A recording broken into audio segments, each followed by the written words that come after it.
Eu sou Dante Olivier, sou multiartista e produtor de conteúdo pra internet e esse é o Coisas Quaisqueres, um podcast pra gente falar de qualquer coisa, do que der na telha. Aqui eu trarei histórias minhas e suas, conversas com pessoas massas sobre assuntos relevantes, na maioria das vezes, e o que mais for surgindo pelo caminho. Então, simbora.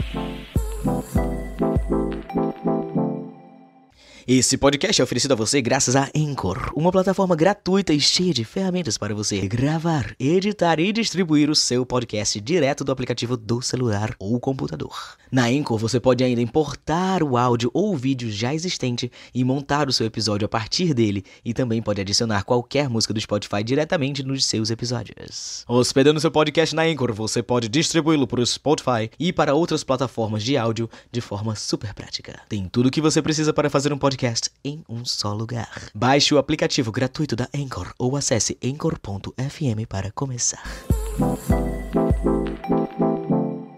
Bem-vindos de volta ao Coisas Quaisqueres. Hoje a gente vai estar aqui para falar um pouquinho de história. Ih, gata. Hoje elas estão estudadas. E a gente vai falar mais especificamente da ditadura militar e da população trans e travesti nesse período, assim, uma coisa, entendeu? Para falar sobre isso, a gente está recebendo Caia Maria Coelho, que é uma pensadora transfeminista pernambucana, pesquisadora e cineasta que atualmente atua como conselheira estadual dos direitos da população LGBT em Pernambuco. Ela também é articuladora política e vice-coordenadora da ANATRAP, que é a nova associação de travestis e transgêneros de Pernambuco, e é cofundadora da RATS, que é a Rede Autônoma de Travestis e Transsexuais de Pernambuco. Seja muito bem-vinda, Caia! Obrigada! Tô muito feliz de estar aqui. Muito bom receber você também. Vou te pedir para você se apresentar um pouquinho para nossa audiência. Eu sou Caia Coelho, sou uma pensadora transfeminista, tenho me dedicado a resgatar memórias trans e travestis, sobretudo aquelas mais descentralizadas do eixo sul-sudeste, onde muitos relatos e narrativas são construídas a respeito do assunto, mas em outras regiões do país eu ainda sinto uma falta que eu tenho tentado, de alguma forma, trabalhar em cima delas. Assim. Isso é muito chique, isso é muito chique. Essa pesquisa especificamente do que eu tenho chamado de ditadura cis-militar, muito em referência ao Renan Quinalha, que chama de ditadura heteromilitar, surge muito a partir de um incômodo que eu tenho com a concentração de pesquisas, que está muito associada também à concentração de recursos no Sudeste, quanto à repressão sexual que a ditadura levou a cabo, né? Contra travestis, homossexuais também e prostitutas. Sim. Em São Paulo. Sim. Essa pesquisa eu começo a fazer também no momento que eu começo a reparar uma certa tendência, assim, de movimentos, pensamentos transfeministas, no movimento trans também, organizado, e de militantes trans e travestis, de resgatar essas memórias, assim. E isso tem acontecido muito ao redor da América do Sul. Então tem o Museu Travesti do Peru, de Giuseppe Campuzano, tem o Arquivo de la Memória Trans Argentina, de um grupo de travestis também que sobreviveu à ditadura, lá. Na Argentina. E tem, aqui em São Paulo, tem o Museu da Diversidade Sexual, desde 2012, que recentemente ganhou um dinheirão, assim, para ampliação do espaço. Achei. Então, eu tenho percebido uma tendência de resistência relativa à memória, assim, de intelectuais, artistas, pensadores trans e tal. E eu percebo isso como algo muito interessante e muito potente, assim, porque tem um acontecimento no Brasil colonial que eu acho bastante relevante a gente saber, que é o livro 5 das ordenações filipinas, que naquele momento eram as ordenações jurídicas que estavam vigentes no Brasil, né? Os códigos penais do Império. E aí diz assim, que condenavam os sodomitas ao fogo para que deles não restasse corpo e nem lápide como memória. Caralho. Ou seja, existe um projeto de apagamento da memória. Existiu, assim. E esse projeto de apagamento da memória, ele é continuado quando as comissões da verdade não fazem a pesquisa necessária sobre onde estávamos, quando os historiadores não pesquisam nossas histórias, quando existe um subinteresse mesmo, assim, nas nossas histórias, né? Esse movimento de resgatar as nossas narrativas, né? As nossas resistências e também os nossos sofrimentos, é uma forma de correr na direção contrária de um projeto de apagamento de memória que tem sido desempenhado desde o Brasil colônia até o Brasil contemporâneo. Sim. Caralho. E é a partir daí que eu faço essa pesquisa, que eu faço a pesquisa da Lacraia, que eu faço a pesquisa do Teletrans, que é o acervo audiovisual de audiovisual feito por cineastas trans no Brasil. Sim. É a partir daí que eu faço um levantamento de obras literárias publicadas por pessoas trans no Brasil, também junto com Viviane Vergueiro, Amara Moira e Beatriz Pagliarini Bagagli. Uhum. É muito numa tendência, assim, do movimento, sabe? Sim, sim. De querer conhecer a nossa história, A nossa assim. história. Não só refazer a nossa história, né? Fazer novos percursos, assim, mas também conhecer a nossa história até aqui. Como ela... E documentar o que aconteceu com a gente no passado, né? Exatamente. Porque senão a gente vai estar sendo vítima outra vez do que as ordenações filipinas queriam, né? Que é não reste memória, assim, desses golpes, dessas vidas e de como elas passaram por aqui. É a partir também disso que surge Chikamani Congo, né? Através da pesquisa de Jaqueline Gomes de Jesus e de Luz Motti, infelizmente. E há quanto tempo tu vem trabalhando com isso? Uns 3 anos, assim. Existem muitos trabalhos no Sudeste a respeito da Operação Tarântula e da Operação Limpeza, que foram operações da polícia, né, da ditadura militar, contra travestis em São Paulo. Eram operações comandadas pelos delegados Guido Fonseca e Wilson Richetti, e eles prendiam as travestis, fotografavam elas, catalogavam elas, e a partir dessa catalogação eles definiam o grau de periculosidade de cada uma. Sim. A Operação Tarântula é bem famosa, né? Assim, já ouvi falar bastante sobre ela. Exatamente. Existem muitos trabalhos sobre a Operação Tarântula, sobre a Operação Limpeza, mas, infelizmente, aqui em Pernambuco a gente ainda tinha uma memória defasada em relação ao que se sabia, né, dessa época, assim, contra os travestis. Embora as travestis daqui também fossem perseguidas, também tivessem delegados à frente disso. Sim. As instituições da ditadura que estavam empenhadas em fazer essa perseguição, essa repressão sexual, essa repressão moral, eram as mesmas no Brasil inteiro. E aí eu sinto que essa pesquisa surge desse incômodo e tentar buscar essas memórias, que eu sabia que existia porque dentro da NATRAP, por exemplo, a gente tem travestis idosas que vivenciaram esse período e que queriam falar sobre isso, mas não encontravam muita repercussão para as narrativas que elas apresentavam, né? Para as histórias que elas contavam da vida delas, assim. E policial mordendo canela de travesti... cachorro policial, na verdade. Policial mordendo canela.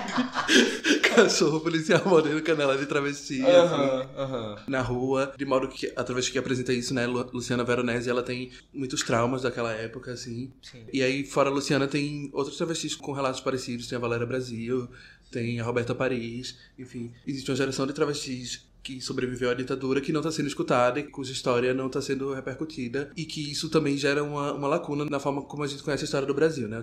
Eu tenho acreditado muito que a história do Brasil ela precisa ser inteira recontada, considerando as travestis que têm sido apagadas durante os momentos históricos que a gente teve aqui, né? Então, a gente pensar onde estavam as travestis na colonização, onde estavam as travestis na ditadura, mas para além disso, a gente localizar num país continental, assim, igual o Brasil, muito grande, muito vasto, muito complexo. A gente tentar localizar também as especificidades regionais dessas repressões e contar essa história de uma maneira mais descentralizada, né? Conseguir complexificar, assim.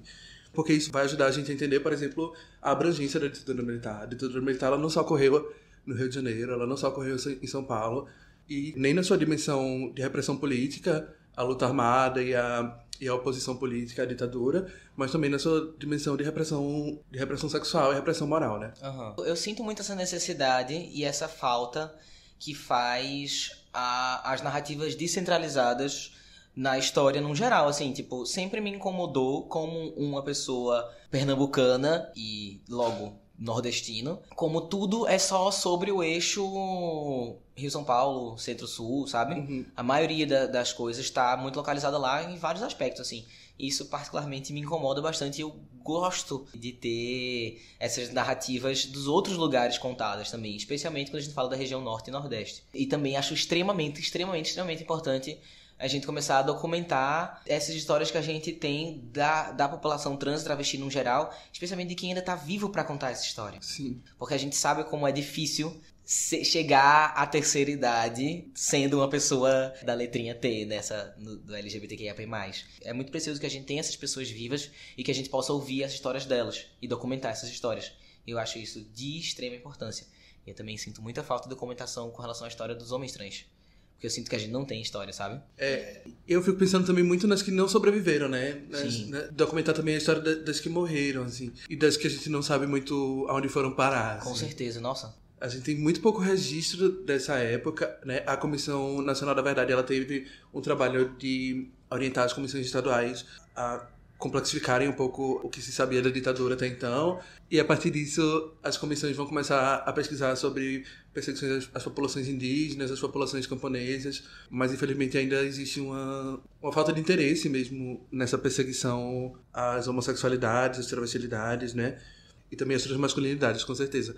É muito mais difícil a gente achar, assim, durante a pesquisa, registros de pessoas transmasculinas na época, mas teve um caso em Pernambuco que chamava Anacleto.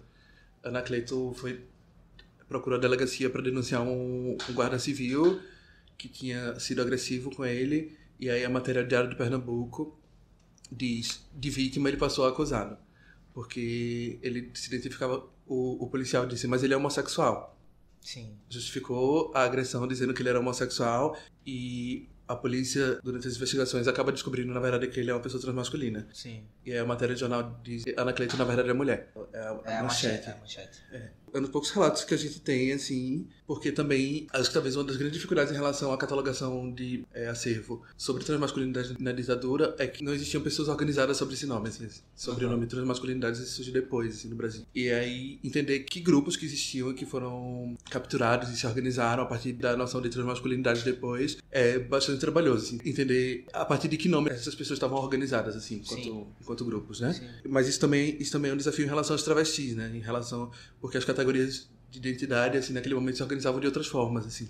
Então, por exemplo, tem uma palavra que se acha muito nos acervos de jornais que é enxutos. E aí, enxutos se refere a homossexuais ou bonecas, mas de uma maneira mais pejorativa, assim, que ainda se usa, mas às vezes existe uma dúvida ali se trata de uma travesti ou não. Ou de um homossexual, enfim, os termos que as pessoas estavam organizadas naquele momento eram outros.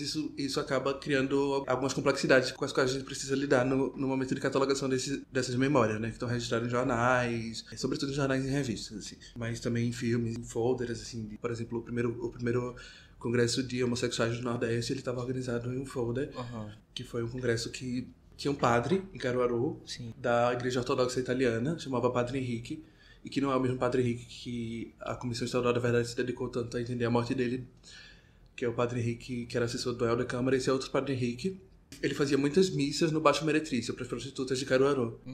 E aí já existia uma falação, assim, sobre ele. Tipo, as pessoas estavam achando muito ruim que a igreja fizesse missa para as putas, né? Sim. E aí ele, complicando ainda mais a situação, ele se organiza com uma travesti, chamada Daniele, e eles decidem que vão fazer o primeiro congresso de homossexuais do Nordeste, que naquele momento é noticiado como o Congresso de Bonecas. Isso foi em que ano? 72. Caralho. Só que a polícia, políticos da cidade, começa a dizer, não, isso não vai acontecer. Aqui no meio da ditadura militar, isso já tinha saído o AI-5 em dezembro de 68, que é o momento que a ditadura ali se intensifica, e aí diz, isso não vai acontecer. E ele vai acontecer sim. Ele começa a viajar ao Nordeste atrás de travestis e homossexuais de outros estados para convidar essas pessoas para ir para Caruaru participar do congresso. Que massa!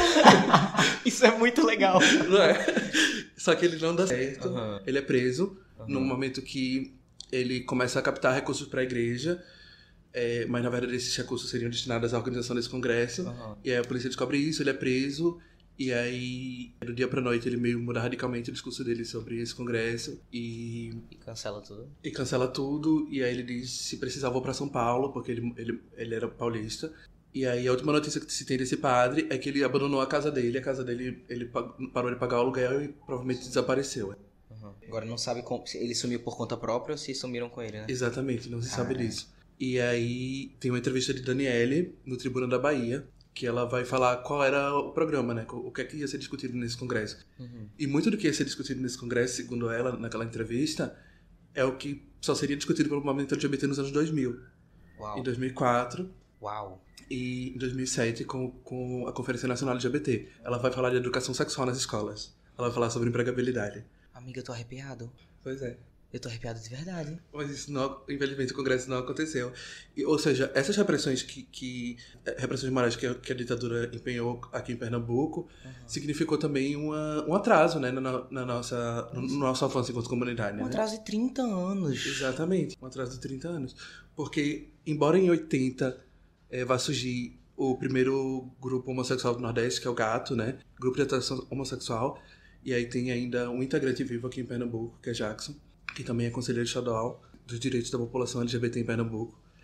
Eles vão se organizar nos anos 80 como o primeiro grupo de Pernambuco, quando a ditadura ali já está começando a se encaminhar para o fim. Mas ainda assim as repressões sexuais continuam bastante relevantes. Assim. Tanto é que o Gato se organiza muito em função de matérias pejorativas e de estigmas que os jornais aqui em Pernambuco empenhavam contra homossexuais e travestis.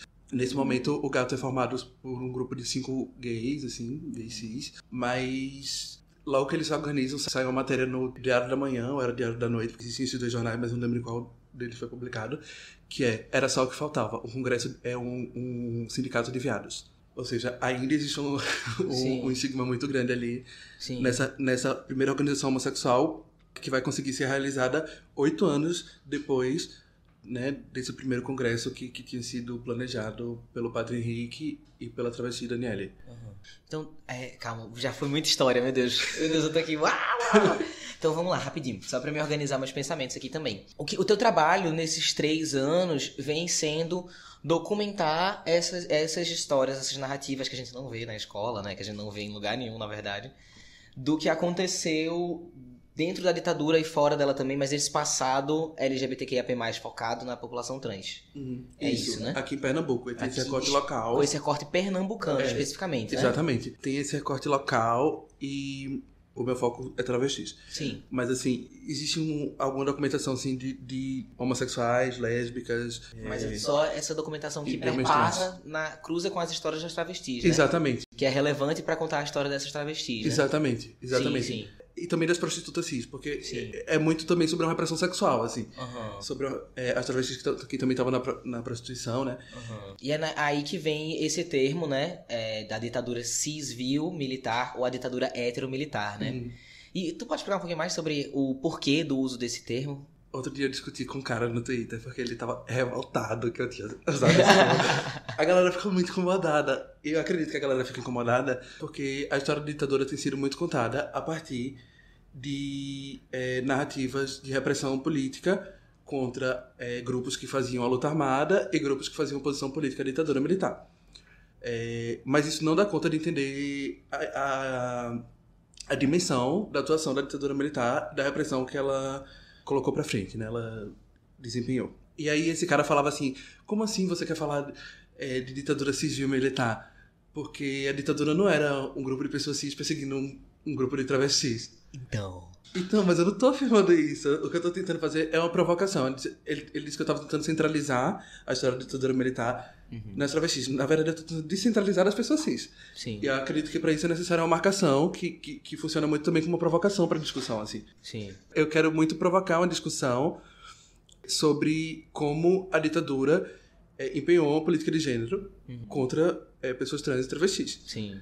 E eu acho que eu não tô buscando renomear a forma como a gente chama a ditadura militar. Eu tô tentando, a partir dessa noção, né, fazer uma provocação mesmo pro debate, chamar as pessoas para entenderem como a ditadura tinha uma dimensão de cisnormatividade ali funcionando muito forte contra as travestis. Aí, por exemplo... É um recorte, né? É um recorte. É pra dar luz, assim, a esse recorte que é focado olhando pra história da população trans e travesti naquele período. A partir de uma lente cisnormativa. Sim. E aí eu entendo que em várias dimensões essa repressão ocorreu, assim. Por exemplo, existe na dimensão artística a censura contra o espetáculo Les Girls, que era um espetáculo de travestis que fazia muito sucesso no Rio de Janeiro. E aí entrou em turnê. Eram travestis super glamourosas, assim, da geração Rogéria. Sim. E aí elas vieram pra Recife. Chegando aqui, elas fizeram uma temporada no Teatro Santa Isabel. E aí começa a sair matérias nos jornais das pessoas muito incomodadas com a presença de travestis num teatro tão glorioso. De uma história tão gloriosa. E, claro que ficaram incomodadas. Lógico, né? Até hoje eu acho que ficam, né? E aí teve um momento que o vereador, na época, e ex-delegado da Polícia Civil, Van de Kock Vanderlei, eu não sei se fala desse jeito, vai ser o Van de Kock Vanderlei, que depois seria reconhecido pela Comissão Estadual da Verdade como um torturador anticomunista aqui em Pernambuco. diz que é um absurdo que tem travesti ali naquele teatro. E, paradoxalmente, as pessoas começam a procurar mais. Sim, sim. Porque, de certa forma, aquilo é uma divulgação pro... E essa era a noção, inclusive, que os censores tinham naquele momento. De que, às vezes, você censurar significava você dar mais visibilidade pro que estava sendo censurado. Uhum. E aí, a peça saiu de cartaz e não voltou para Recife mais, assim, depois disso, né? Porque depois houve uma reedição da peça que chamava Les Girls in Pop Art, lá no Rio de Janeiro, e elas também saíram em turnê, mas, enfim, com outro elenco, inclusive, mas não vieram para Recife. Não voltaram para cá, né? Tem uma outra memória de censura também, que é contra Mendes, que era um homossexual, mas fazia transformismo, e ele foi eleito Rei Momo no Carnaval. Uhum. E aí as pessoas não gostaram muito também disso, e ele foi destituído. Ele saiu do cargo odiado, assim, por vários clubes de carnaval. Inclusive o carnaval também era um momento muito político naquele momento, porque... Desde os anos 50 existia uma preocupação ou seja, antes da ditadura, com a decadência do carnaval recifense.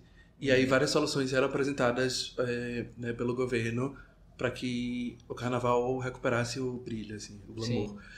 E aí uma das soluções foi proibir as travestis no Recife. Tanto o que eles chamavam de travestis, mas que eram homens cis fantasiados de mulher, quanto as travestis enquanto identidade de gênero, estavam proibidas no carnaval. Sim. E aí proibiram nas agremiações, proibiram nas escolas, etc. Sim.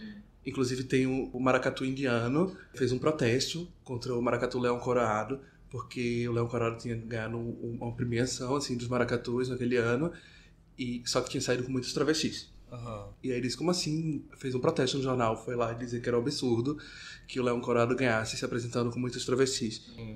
E aí em 74 tem outra censura também muito importante, que é a censura contra o Ave Sangria. A Ave Sangria era uma banda que estava se reorganizando ali. Eles primeiro tinham uma outra banda chamada Tamarineira alguma coisa, e aí eles se organizaram como Ave Sangria, e aí tinha um álbum que estava com muitas expectativas para que esse álbum fosse lançado, porque nesse momento eles já eram famosos, assim, eles circulavam, eles eram queridos na cena do rock, Gal gostava, Ney Matogrosso gostava, e aí ele tem uma música que é Seu Valdir. E aí fala, Seu Valdir, o Senhor conquistou meu coração. E aí, nessa música, é um homem cantando para outro. Sim. Sobre a relação que eles têm. Sobre ter conquistado o coração do outro, né? Eu imagino que não deve ter pegado muito bem. Exatamente, eles recolheram todos os discos, a censura federal recolheu todos os discos do Ave Sangria e reeditou eles sem essa faixa. Sim. E aí essa faixa seria regravada em 1981 por Ney Matogrosso. Tem uma coisa curiosa, que quando o Mendes, que era o Rei Momo transformista, foi destituído, saiu uma matéria que chamava, uma nota na verdade, chamava 2 pesos, 2 medidas. E aí falava como é que a prefeitura proíbe o espetáculo Les Girls e ao mesmo tempo essa mesma prefeitura nomeia um transformista como o Rei Momo, exatamente. Sim. E aí ele acaba sendo destituído e o Rei Momo... daquele ano que ele foi destituído, foi escolhido pelo Diário de Pernambuco. Sim. E quem era? Eu não lembro quem foi que substituiu ele, mas foi o Diário de Pernambuco que escolheu. Ou seja, existe uma participação da imprensa nas decisões políticas da cidade, assim, porque naquele momento o carnaval era muito organizado a partir das políticas, assim, de repressão às travestis. E também naquele ano, 74, que foi quando a Ave Sangria foi censurada, Lamartine Correia, um delegado, ele começa a fazer uma caçada. Ele intensifica, na verdade, uma caçada que já existia desde do momento que Recife começa a se urbanizar, as prostitutas, né? E aí diz que as prostitutas não podem mais ficar no centro, assim. Eu lembro que foi esse que tu postou no Twitter recentemente, né? Foi depois disso, assim. Isso vai começar a se intensificar a partir daí, assim. Porque pra vocês saberem também, pra quem acompanha a Caia nas redes, especialmente no Twitter, de vez em quando você vai se deparar com pequenas pílulas de história, dessas histórias não contadas na escola, sobre esses momentos, assim, essas curiosidades curiosidades não, né? Esses registros da história da população trans e travesti, assim, desse passado. Aí eu vi, eu lembro desse, eu lembro. Obrigada pela divulgação. A divulgação dela, sim. Até o final, no final ela vai dizer as redes dela. É sobre. O delegado Lamartine Correia vai fazer uma intensificação disso a partir de 74. por exemplo, tem uma matéria que sai que diz assim, cafetinas têm 3 dias para deixar o centro da cidade. Elas são todas direcionadas para a Avenida Rio Branco e elas não podem mais ficar em qualquer lugar onde elas quiserem, assim.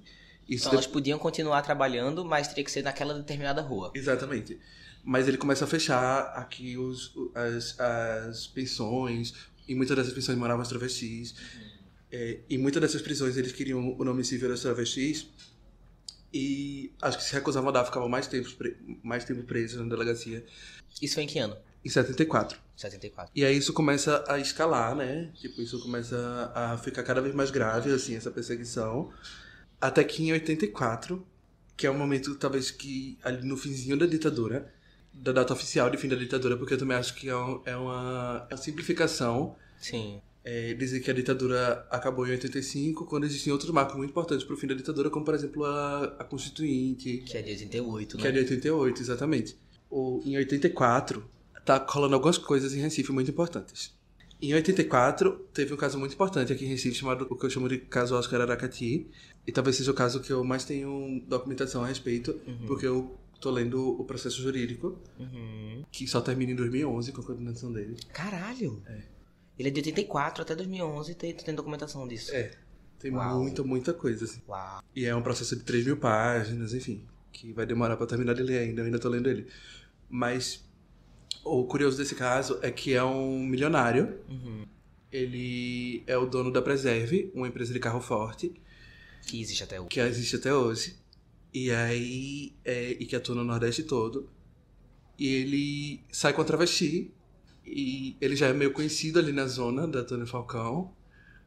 Tanto é que no processo tem uma parte que o juiz diz assim, como de costume, ele foi buscar na mal afamada Antônio Falcão satisfazer os seus apetites sexuais desnaturados. Gente, eu juiz falando isso, assim. Uau. Parece que ele tá escrevendo um livro. O que é isso? Um livro? Total. Mas assim, chama de apetite sexual desnaturado, né? Sair com travesti, assim. A violência do judiciário também nesse momento, assim. Sim, sim. E aí, o Aracati, o que acontece? Ele sai com a travesti chamada Cera, e aí ele sai do motel, e quando ele tá saindo do motel, ele vai deixar ela no ponto de carro, e ela abre a porta do carro pra sair, naturalmente. Só que quando ela abre a porta do carro, ele acelera, e as amigas dela que estão no ponto de prostituição começam a achar aquilo estranho. Sim. Ela não saiu do carro ainda. Não, ele acelerou ela só antes abriu e Entendi. como se fosse sair... Aí ele acelerou antes dela sair. Foi. Aí as meninas acharam estranho, assim, Paloma e algumas outras travestis que estavam ali. E aí uma delas entra num táxi E segue. e diz, segue ele. Sim. Aí o taxista diz, tá bom. Vê que taxista é gente boa também, né? O cara trabalhando ali do nada, passando e dizendo, Do nada segue o carro. a trava entra no carro dele. Segue aquele carro! Exatamente. Bem cena de filme, né? E depois ele diz à polícia que ele fez isso porque ele tinha medo de negar socorro e ser condenado por isso. Mas, enfim, ele seguiu. Sim. E aí ela viu o corpo da travesti já sendo desovado. Caralho. E aí ela bota a Cera dentro do carro, leva pro hospital da restauração, onde ela já chega falecida, né? Sim. Morta. Esse caso é muito bizarro. Foi ele que eu comecei a pesquisar sobre isso. Começasse por esse caso. Foi. Olha a cara da maricona, vem ver. Esse é o cara. Ela era Cati. Mariconíssima. Tem toda a pinta da maricona, né? Toda a pinta da maricona. Nossa, maricona. Você sente... Essa é Cera que cortaram o cabelo dela uma vez que ela foi presa e vestiram um terno, pô. Vai tomar no cu, velho. E essa do meio é Paloma, que morreu também depois. Vocês não estão vendo, mas Caia tá aqui na minha frente com o notebook aberto com vários recortes de jornal, de matérias da época, assim, né? E eu acho isso lindo, acho isso incrível, assim, ter conseguido documentar tudo isso, ter conseguido juntar todas essas matérias. Eu acho que essa memória é importantíssima de estar viva, de ser contada, de ser perpetuada, assim, tipo... E eu tô achando muito lindo, eu queria... Nossa, assim, é claro que tudo isso é uma documentação de uma história terrível, de um momento terrível. A vida da gente já não é fácil hoje em dia. Naquela época, então, era coisa de questão de sobrevivência, né? Você existia, era você sobreviver, não existia uma vida, existia uma guerra. E se hoje a gente sente que a gente tá travando uma guerra, naquela época, então, pelo amor de Deus. E assim, é muito, muito lindo ver que existem pessoas como você que estão indo atrás de documentar isso, de trazer, de tornar essa história viva, pra a gente ter essa memória até hoje, né? Essa é a importância da história, assim. Muito obrigado. Obrigada. Eu fico muito feliz com isso. É um projeto que eu falo muito pouco com as pessoas, porque não é um projeto que dá pra falar assim numa mesa de bar, né? Tem outros projetos que eu fico falando, assim. Como é um projeto muito, muito pesado, assim, aí às vezes eu sinto que eu falo muito pouco sobre ele. Aí é bem estranho pra mim ainda externalizar, mas fico feliz com a recepção, assim. Ai, não, eu acho que é importantíssimo externalizá-lo. Por mim, as mesas de bar sempre tem um momento que a gente fala de umas coisas mais sérias. Tá com umas histórias dessa, tem que ir espalhando essas histórias, tem que espalhar. Total. Eu tenho algo pra falar sobre isso, inclusive. Eu tô tentando incluir no Memorial da Democracia, que é um espaço dedicado a lembrar dos horrores e das resistências da ditadura militar em Pernambuco. Esse espaço vai ser inaugurado pelo governo de Pernambuco no sítio da Trindade, num casarão que atualmente está abandonado lá. Sim. E aí eu tô tentando incluir parte desse acervo que eu tenho lá, para que tenha um reconhecimento institucional dessas histórias como parte do que deve ser lembrado da ditadura militar, né? Mulher, me diga o que a gente tem que fazer. O que a gente vai fazer pra isso ser incluído? Olha, Quer que a gente faça abaixo-assinado? Quer que a gente... Abaixo-assinado seria assim. Ei, eu movo montanhas. Eu movo montanhas pra isso acontecer. Abaixo-assinado seria bem chique. E aí, a própria Preserve, que é a empresa dele, vai começar a soltar uma nota no jornal, e depois ele solta uma nota no nome dele mesmo, do pai dele, na verdade, que é o Tenente Aracati. Ou seja, ele tá relacionado no exército. E aí, nessas notas, ele diz que, na verdade, foi uma legítima defesa, porque a travesti tentou assaltar ele, e que as travestis são gangues. Inclusive, ele anexa, no processo judiciário, ele anexa várias matérias de jornais de páginas policiais, assim, que legitimam esse discurso e esse pânico moral ali em torno da figura da travesti. Sim. E esse caso, uma das respostas que a polícia apresenta para esse caso é através do delegado Juliano Siqueira. O delegado Juliano Siqueira era um delegado que tinha acabado de assumir a delegacia de costumes, e aí ele diz: a gente vai começar a fazer um cadastramento das travestis recifenses. Ou seja, eles vão prender todas as travestis recifenses para que na delegacia elas possam ser fotografadas. Sim. Assim como ocorria muito parecidamente em São Paulo, por conta da Operação Tarântula e da Operação Limpeza. Elas vão ser fotografadas, a gente vai ter um registro do nome civil delas, porque se elas vierem a cometer um crime, muitas vezes isso vai... A polícia tem uma dificuldade de achar quem são essas pessoas, porque elas se apresentam com outros nomes. Uhum. A justificativa era essa.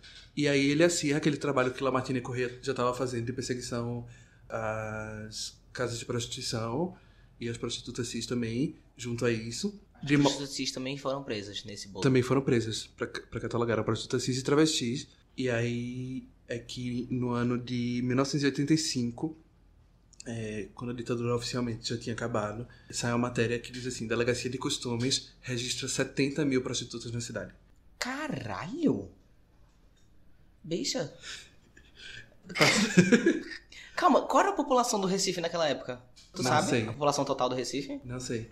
Só de curioso, deixa eu ver aqui a população do Recife hoje em dia. População de Recife.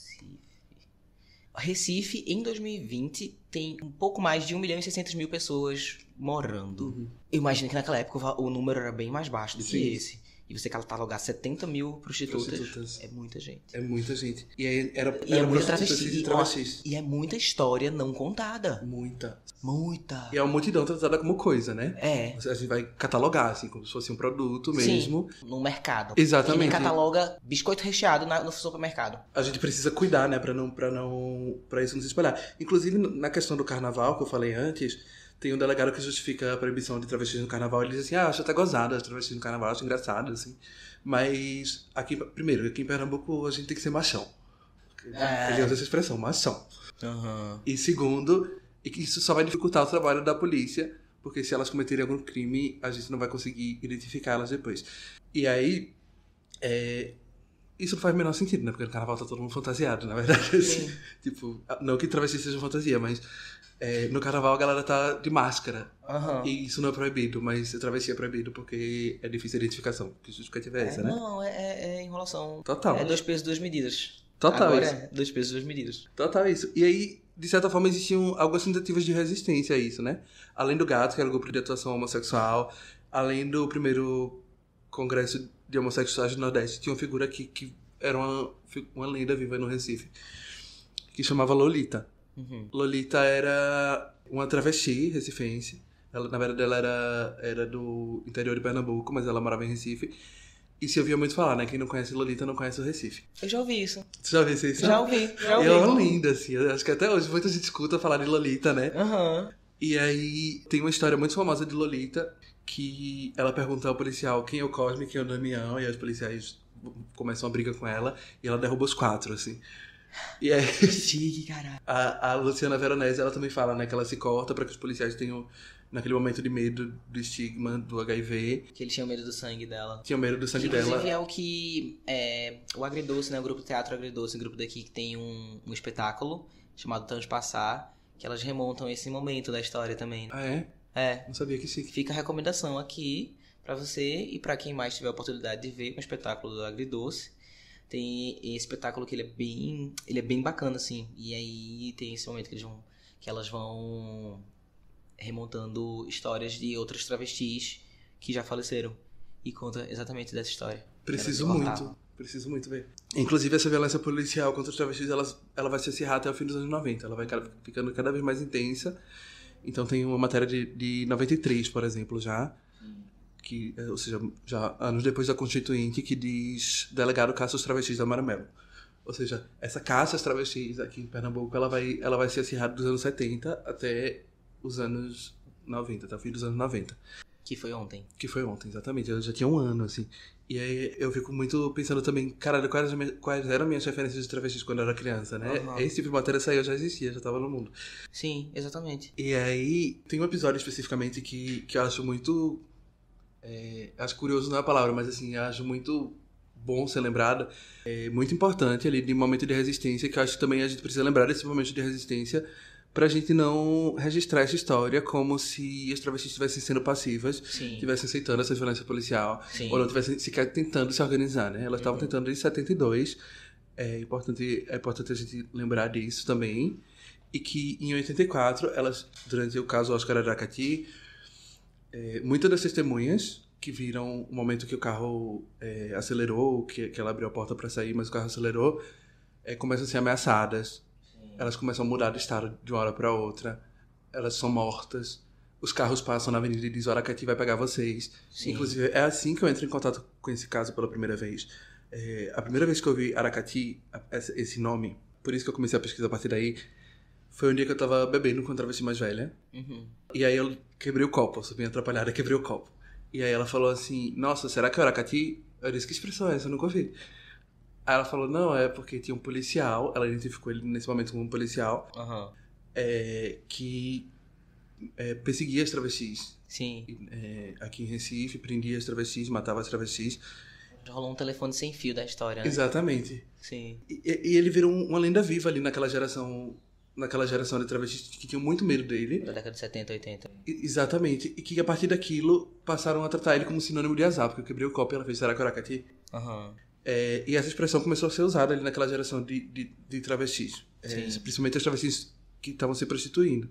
E aí, em 84, com essa quantidade de mortes, desaparecimentos, ameaças, esses casos começam a ser arquivados, porque se tratava de travestis, ninguém ia investigar, né? Ninguém ia investigar. O caso de Cera, ele foi investigado, mas o caso das testemunhas que desapareceram foram responsabilizadas outras pessoas e depois não tinha indício suficiente para acusar essas pessoas, e aí os casos eram arquivados, assim. Sim.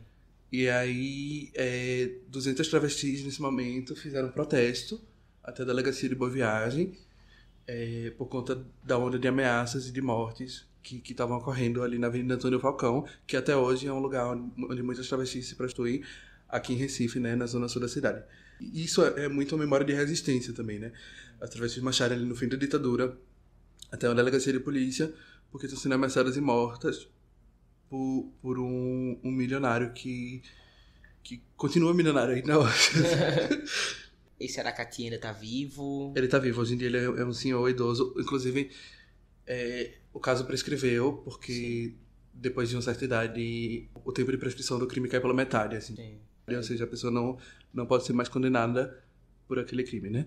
E ele passou muito tempo foragido também. Sim. Ele dizia, não vou responder por isso.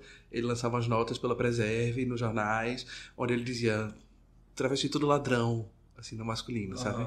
Travesti tudo ladrão, travesti tudo... E eu só tava me defendendo, eu vou defender a honra da minha família. Enfim, esse tipo de coisa sendo falada, tanto por ele quanto pelo pai dele. Tem uma coisa muito curiosa nesse momento, que é, mesmo ele foragido, ele continua saindo, por exemplo, na coluna de João Alberto, que era uma coluna social que já existia nessa época. Sim. Ele continua saindo, é tipo dinner, né, jantar. E aí aparece lá, estavam lá Oscar Aracati. Ou seja, que foragido é esse, né? Era o que eu ia falar, tipo, eu não conheço esse tipo de foragido, não. Pois Como é. assim? Eu não... Coisa exótico, né? Um foragido exótico, menino. Que aparece em coluna social. Né? Oxi, apoio. Quando eu encontrei esse caso, ele estava arquivado no cartório de Tribunais Superiores aqui em Recife.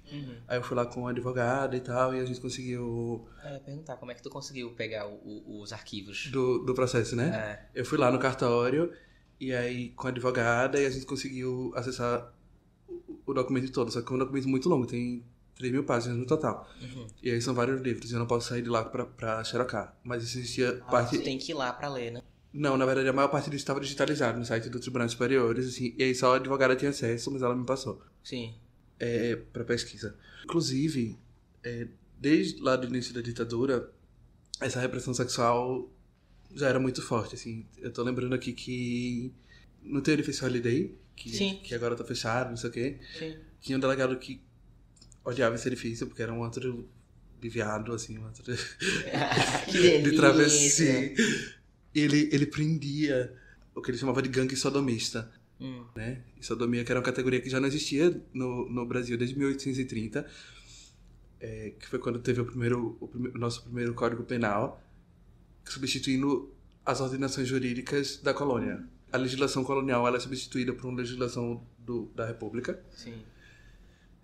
E aí, a partir de então, a sodomia não é mais crime, teoricamente. Mas a sodomia não é mais crime e isso significa que o sexo não procriativo, práticas sexuais não procriativas, não podia mais ser condenada pela legislação brasileira, formalmente falando. Mas o que o Renan Quinalha tem falado bastante é que na ditadura a legislação ela tinha uma elasticidade moral que fazia com que certas categorias pudessem condenar e criminalizar informalmente as travestis homossexuais. E aí tem uma matéria muito interessante sobre esse assunto, que diz assim, polícia cerca Holiday, o edifício Holiday, e prende gangue sodomista, mesmo não sendo mais... não sendo mais crime formalmente. Assim, o que é sodomia? O que é sodomia? O que é sodomia, pois é. E o que eles estavam fazendo? Eles estavam fazendo orgias no apartamento deles. Sim. Não eram orgias pagas sequer, assim, não eram situações de prostituição. Sim. Eles só estavam... O grupo... Nossa, amiga. Fala, amiga. Vamos fazer uma suruba. Ai, tô tão entediada hoje. Vamos lá pra casa. Chama mais 3 amigos teus, que eu vou chamar mais 3 amigos meus. Exatamente. E de repente chega a polícia e diz, não pode não. Puta que pariu, vai se fuder, porra. A pessoa não pode nem fuder mais em paz, caralho. Diga aí. Era isso que rolava. Porra. E aí tem um trecho dessa matéria que eu queria ler, que diz assim, por ocasião da batida, um homossexual que reside naquele prédio estava trajando um baby doll, usava batom vermelho nos lábios, calçava pantufas, estava de cílios postiços e peruca loira e preta. Reagiu à prisão e os policiais tiveram que carregá-lo pelos braços. Esperneando e soltando gritinhos, Sharon, nome de guerra, dizia-se perseguido pelo azar. Ou seja, enfim, existem várias outras prisões de civis travestis nesse momento, que são enquadradas em leis, desde aquilo que Renan Quinalha vai chamar de elasticidade moral das leis naquele momento da ditadura, que teoricamente não criminalizavam as travestis, mas na prática criminalizavam sim. Então, tem o caso que ficou famoso também, que era o caso de Lili, que era uma travesti que se prostituía, e aí o cliente queria fazer sexo com ela na rua, e ela disse, na rua não faço. Sim. E aí ele queria obrigar ela, queria estuprar ela, e aí ela reagiu e ela foi presa. Ela foi presa e aí... Ela reagiu como? Reagiu batendo nele, assim, tipo... Não quero, não vou...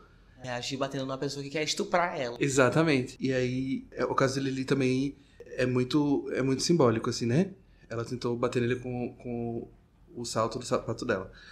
Tem uma coisa que eu quero falar, inclusive, sobre prisões civis, que é em 70. Em Recife se montou uma organização que chamava Comando de Caças Afeminados. O Comando de Caças Afeminados basicamente era um grupo transfóbico e homofóbico que batia em afeminados na rua. Civis. Não se sabe, porque não se investigou isso. E aí, o que eu quero colocar é que era trabalho da Comissão Estadual da Verdade entender quem eram essas pessoas, onde é que esse processo foi parar, porque um inquérito foi aberto pelo delegado José Américo, Sim. que eu não tô aqui pra fazer nenhuma acusação, mas ele fechava também muitas boates homossexuais. O delegado José Américo, que morreu esse ano, na cidade de Cumaru, em Pernambuco, cidade na qual a filha dele é a atual prefeita. Sim. Eu queria muito ter entrevistado ele, inclusive, sobre o assunto, porque não se sabe muito sobre o Comando de Caças Afeminados, mas é um registro muito importante do início da ditadura militar em Pernambuco, no momento também de acirramento da ditadura militar, porque em 68 tem o AI-5 e isso ocorre em 70, né? Sim. Aí tem uma matéria que eu queria ler, é bem pequena também, que diz assim: em Recife, a barra pesou para o lado do travesti. Foi organizado, e ninguém sabe por quem até o momento, o Comando de Caça aos Afeminados. Um grupo de rapazes cabeludos, e tendo como meio de transporte um fusca envenenado, passeia pelas ruas do Recife. Quando encontram um desmanhacado, eles param o carro, descem e dão a maior surra no cabra. O último a passar pelo terrível sofrimento foi o anormal Verônica, que, quando está a paisano, se chama Cláudio Neves. Quando chegou na delegacia para prestar depoimento, o anormal foi logo dizendo ao delegado, enquanto agitava a atadura do olho direito: "Olha, doutor, não precisa se preocupar. Hoje mesmo deixo o Recife. Nunca mais eu volto aqui. Se travesti no Nordeste dói muito." Nossa, mas você vê a matéria, coloca eles como muito descolados e coloca as vítimas como o anormal, Exatamente. como o bizarro, como tipo, ei galera, essa vai ser a solução, viu? Podem começar a bater que a galera vai todo mundo embora. Exatamente. E é tipo, a travesti falou assim pro delegado: "Olha, doutor, não precisa se preocupar. Hoje mesmo deixou o Recife." Ou seja, a solução é colocada pra ela, né? Tipo, ó, sai daqui. Exatamente. Caralho. Muito bizarro, né? E aí tem uma frase que termina a aspas dela, que é: "Ser travesti aqui no Nordeste dói muito." Sim. E a gente tem essas pistas, né, desse momento político do Brasil, da perseguição às travestis, da perseguição aos homossexuais, e que, inclusive, essas pistas estão nos depoimentos que foram para a Comissão Estadual da Verdade. Por exemplo, em relação à morte do Padre Henrique, que não é o mesmo Padre Henrique do primeiro Congresso de Homossexuais do Nordeste, é o Padre Henrique que era assessor do da Câmara e que foi assassinado pelo Comando de Caça aos Comunistas. Nos depoimentos da Comissão da Verdade a respeito do caso, o advogado Jorge Tasso, por exemplo, vai falar que o investigador X9, no momento que acha o corpo do Padre Henrique, grita pro advogado Jorge Tasso: "Seu Jorge, a gente achou o Padre Henrique, ele tava vestindo uma calcinha." Sim. E em outro depoimento também aparece essa história da calcinha vermelha que o Padre Henrique usava no momento da morte. Provavelmente não era verdade, provavelmente o padre não estava de calcinha, mas isso era uma pista para uma política moral que a ditadura desempenhava. E que, se essas pistas tivessem sido seguidas, né, pela Comissão Estadual da Verdade, talvez a gente tivesse acesso a esses documentos que eu tenho no meu acervo muito antes, assim, desde 2012, né, quando a Comissão Estadual da Verdade foi realizada. Ao mesmo tempo, é isso, porque existem muitos desafios em fazer uma pesquisa como essa, porque eu não tenho segurança, por exemplo, como é que eu vou... O delegado José Américo mesmo, que investigou o Comando de Caças Afeminados a princípio, ele estava vivo até semana passada. 15 dias atrás ele estava vivo. O meu sonho era entrevistar ele. Sim. Mas com que segurança eu vou fazer isso? Sim.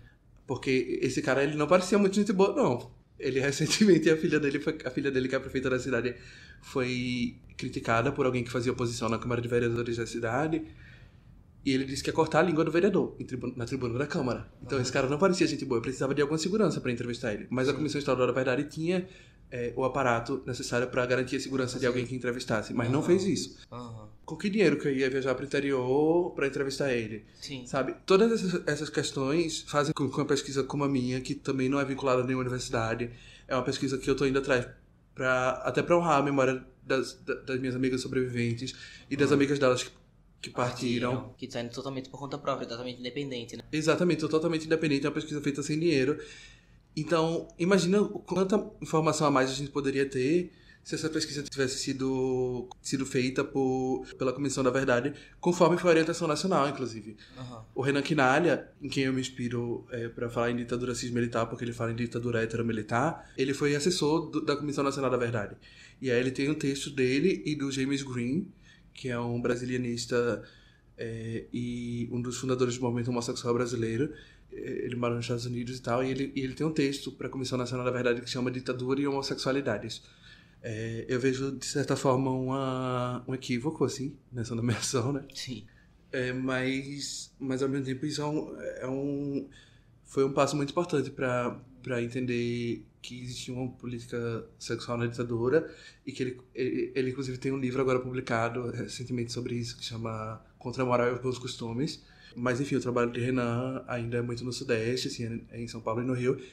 Sim. E eu acho que é isso. Se toda essa pesquisa tivesse sido feita durante a Comissão Estadual da Verdade, a gente teria todo um outro aparato, um outro material para fazer todas essas respostas surgirem, todas essas histórias emergirem. E quem sabe agora tu estaria aprofundando nessa pesquisa, né? Indo mais a fundo em histórias pontuais. Como também, se você tivesse um aparato, um investimento, uma instituição junto, você também poderia estar em outros lugares com essa pesquisa, que é extremamente importante. E eu gostaria muito que isso acontecesse. Espero que isso venha a acontecer em algum futuro. Sim. Eu fiquei querendo perguntar pra tu da Luciana Veronese, ela é daqui? E eu fiquei querendo que a gente deu uma mencionada no nome dela, na história dela, que é a travesti que se cortava, porque as pessoas tinham medo do sangue dela, né? E aí, pudesse contar um pouquinho da história dela, tu sabes? Sei. Luciana é uma sobrevivente. Ela participou do livro de Chico Ludermi. Sim. História Incompleta de Brenda e Outras Mulheres. E Outras Mulheres. Que é um livro maravilhoso também. E tem um filme também, tem um documentário, que é O Livro Incompleto das Deusas, que inclusive eu assinei a arte, a direção de arte. Então fica aí uma recomendação de um trabalho de Chico, que é incrível, de um trabalho de pesquisa. Algumas mulheres trans contando suas histórias, que veio a culminar nesse filme, que também são elas narrando as histórias delas, que são bem legais. E tem um pontinho de Dante, uma pitadinha minha só, uma pitadinha. Luciana foi torturada, eu entendo como tortura o que ela sofreu. Os policiais fizeram com que o cachorro que acompanhava eles mordesse as canelas de Luciana. Ela viu diversas amigas serem estupradas por esses policiais, e esses relatos se repetem na história de várias travestis da mesma geração, né? Sim. A gente conhece outras travestis da mesma geração, a Roberta Paris, a Valéria Brasil, também aqui de Recife, que contam histórias muito, muito parecidas, e essas histórias precisam ser histórias contadas como parte da ditadura militar brasileira, assim. E é importante perceber como, nesse momento, a violência estava muito institucionalizada, e ela não era um policial fazendo um mau trabalho. Ela era a política do Estado naquele momento. Sim. Era uma política contínua, assim, que está desde o início da ditadura, né, sendo feita até o fim dos anos 90. Isso vai crescendo até que é o momento que as travestis passam a se organizar mais fortemente, né, em 92. A partir da criação da Astral, que depois se transformou na Antra, nos anos 2000. E Luciana se cortava para que os policiais tivessem medo de fazer uma aproximação com elas, devido ao contato com o sangue, naquele momento de estigma muito forte de HIV e de associação entre travesti e HIV, né? Sim. Isso também era uma estratégia entre muitas outras travestis naquele período do Brasil. E outra estratégia de resistência muito forte era o Pajubá, né? O Pajubá, que foi uma língua desenvolvida, uma antilíngua, na verdade, desenvolvida para que elas não fossem compreendidas por alguém que não fizesse parte do grupo, né? Exato, que não fizesse parte do grupo. E aquilo ali protegia elas, assim, Sim. de certa forma, né? Linguisticamente, também é uma forma de resistência à ditadura que precisa ser lembrada, né?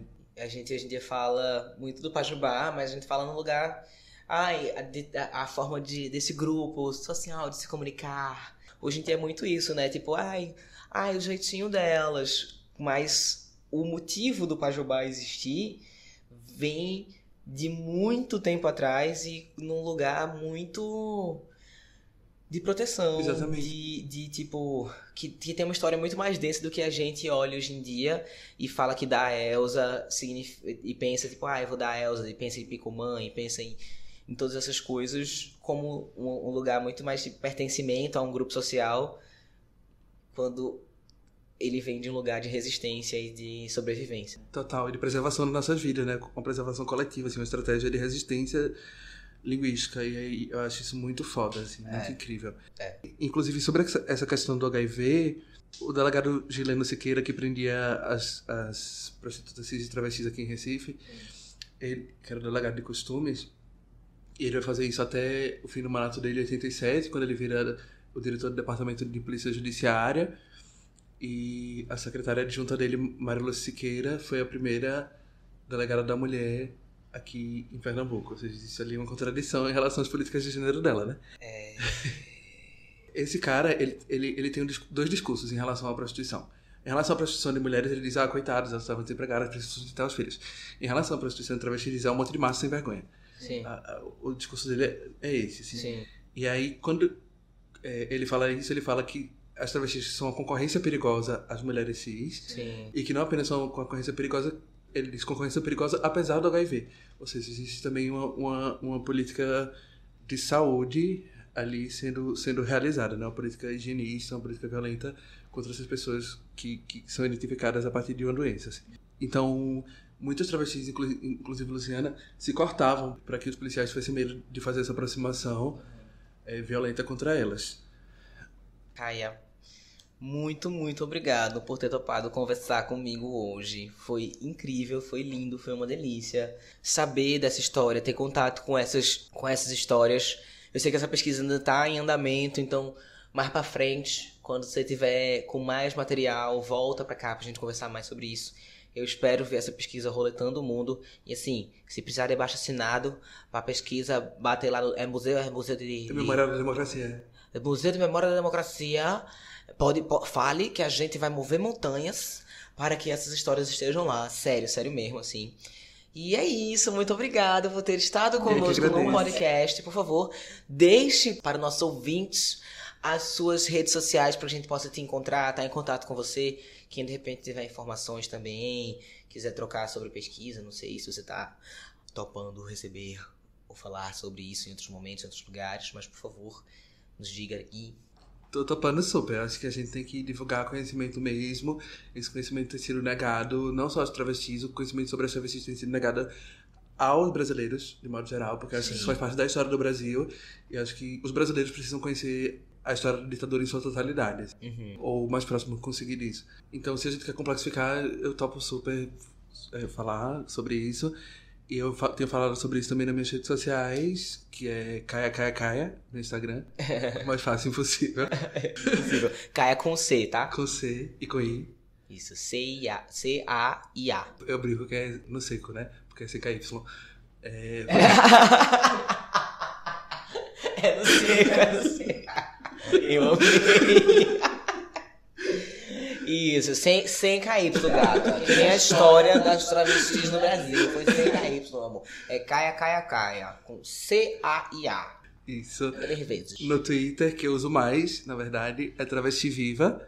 Inclusive, em vários lugares que eu tenho ido que pedem mini bio, eu até envio uma mini bio mais completa pra Dante, mas em vários lugares que eu tenho ido, eu digo pra me apresentarem só como Travesti Viva. Eu acho que isso é suficiente, assim, pra várias coisas que eu quero colocar. E é isso, eu acho. Muito obrigada pelo convite, tô muito feliz de estar aqui também. Espero que isso ecoe, assim, mais e mais. E obrigada pelo espaço pra compartilhar minha pesquisa. Obrigado a você por ter topado estar nesse espaço compartilhando a sua pesquisa para com todos nós. Eu sou o Dante Olivier, você pode me encontrar... Pera aí, antes de eu falar isso... Você que chegou até aqui no podcast, se você ouviu até aqui, gata, você vai lá no Spotify, tem umas estrelinhas aí, lá, classificar podcast, você clica lá nas estrelinhas e bota 5 estrelas. Porque se você chegou até aqui, em respeito a Caia, menina, 3 anos de pesquisa, toda uma documentação histórica, tu não vai dar 5 estrelas pra ela? Tu vai dar 5 estrelas pra ela, tu vai dar 5 estrelas pra mim, tu vai dar 5 estrelas pra gente. Por favor, avalie positivamente o podcast, porque isso é muito, muito importante pra gente ser recomendado pra outras pessoas. E a gente quer chegar no máximo de outras pessoas possíveis. Então bota lá 5 estrelinhas pra gente. Me siga nas redes sociais. Eu sou o Dante Olivier. No TikTok é dante.olivier. Olivier Dante. No Instagram e Twitter é Olivier Dante. E é isso aí, ó. Muito obrigado por ter vindo até aqui e até o próximo episódio. Um cheiro pra vocês.